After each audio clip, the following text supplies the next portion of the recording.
Et salut, vous l'avez vu dans le titre, alors on y va, c'est parti pour l'interview. Dans le murmure des feuilles qui dansent, c'est deux histoires en parallèle. D'un côté, Anaëlle qui démarre un échange épistolaire avec Hervé, procureur, parce qu'elle a besoin d'informations techniques pour l'écriture de ses polars. Ils vont démarrer ce petit échange épistolaire. De l'autre côté, il y a Thomas, qui est le grand frère, le demi-frère de Simon, un petit garçon de 8 ans qui est hospitalisé pour une grave maladie. Thomas, 26 ans, menuisier, qui va l'accompagner de son mieux pour traverser cette épreuve. Et à un moment donné, les deux histoires vont se rejoindre. Mais je ne vous dis pas comment. Est-ce qu'on pourrait revenir sur votre parcours d'écriture? Comment est-ce que tout ça a débuté? Alors, ça a commencé dans une situation un petit peu dramatique puisque j'ai perdu un fils d'une leucémie et c'est ça qui m'a donné envie d'écrire. En fait, pendant toute la phase de maladie, j'écrivais des bulletins tous les dimanches pour donner des nouvelles. Et quand il est décédé, c'est le professeur du service qui les a rendus, qui les a tous lus, qui me les a rendus en disant « Continuez à écrire, vous allez faire du bien ». Et ça m'a vraiment...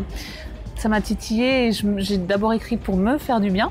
Et puis il se trouve que je pense que ça a parlé aux gens et ça leur a fait du bien aussi. Et donc après j'étais partie dans le processus et c'est devenu une passion. D'accord. Et c'est compliqué d'écrire ? Du coup, ou c'est venu naturellement Non, j'ai toujours aimé écrire, donc ça c'était pas un problème pour moi. Après, j'avais jamais écrit de roman, mais je suis passionnée, je suis très curieuse et j'aime travailler et j'aime apprendre. Donc pour moi c'était intéressant parce que c'était des découvertes, des choses nouvelles. J'ai écrit 2 romans et on m'a sollicité pour le recueil des nouvelles des Restos du Cœur. Je me suis dit, nouveau défi, j'ai jamais écrit de nouvelles et hop, c'était parti, j'aime. Le chêne, je serai le chêne. C'est une expression en latin, c'est sic luceat lux, ça veut dire que brille la lumière. Dans ce livre, il est question de destin croisé. Oui. Pourquoi avoir fait ce choix de parler de plusieurs personnages et de les faire se rencontrer à un moment dans l'intrigue? Alors c'est un peu ma marque de fabrique en fait. Oui. J'ai du mal à ne parler que d'un personnage ou que d'un sujet. J'aime bien aborder plusieurs thèmes différents à travers plusieurs personnages et j'aime l'interaction parce que je crois que c'est ça la vie en fait. La vie c'est tout le temps des interactions entre les gens, entre des situations et c'est ça qui est intéressant. C'est ça qui fait le sel de la vie. Et je crois profondément aux rencontres qui peuvent changer une vie. Donc je fais vivre ça à travers mes personnages et j'espère que ça donne envie aux gens d'y croire. Non, je suis très éclectique. J'aime beaucoup les polars, Fred Vargas, Bernard Minier, etc. Mais je suis très éclectique dans mes choix, des essais, des romans contemporains, des romans classiques, de tout. Comme la vie. Anna Gavalda et Fred Vargas. Il faut dire quand même que les sujets, c'est pas des sujets faciles, pas des sujets... Voilà, toujours très, très positif. Et pourtant, tout est amené avec tellement de beauté que ça en devient bienveillant. Comment est-ce que vous avez fait pour en arriver là?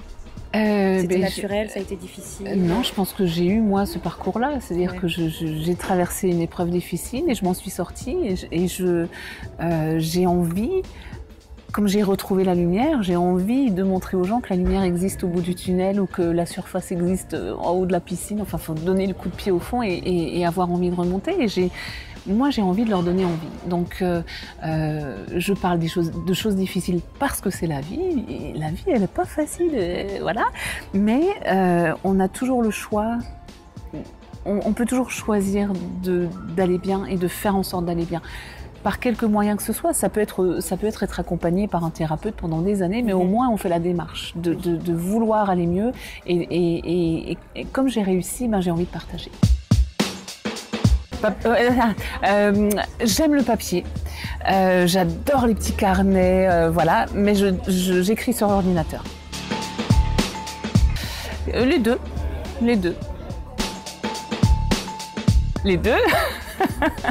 Est-ce que vous avez écrit ce livre pour d'autres personnes? J'écris jamais pour les autres, enfin pour quelqu'un en particulier ou pour une situation particulière. J'écris parce que j'ai quelque chose au fond de moi que j'ai envie d'exprimer et que j'ai envie de partager.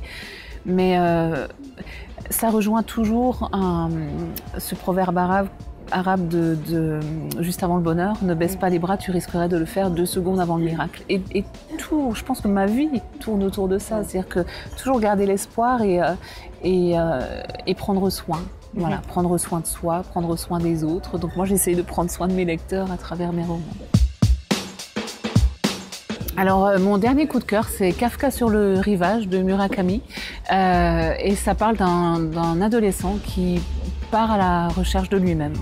Et j'ai été ça parle beaucoup de la nature aussi. C'est au Japon, il y a des chats, enfin voilà, il y a une ambiance très particulière et j'ai vraiment beaucoup aimé. Mon dernier livre en 3-4 mots, fraternité, non-jugement, partage et nature. Merci. Chose promise, chose due, de toute façon, vous l'avez déjà vu dans le titre, mais aujourd'hui je ne vous propose pas de remporter 1 ni 2, mais bien 3 exemplaires dédicacés du livre Dans le murmure des feuilles qui dansent qui vient de vous être présenté par l'autrice en personne. Je sais, c'est cadeau.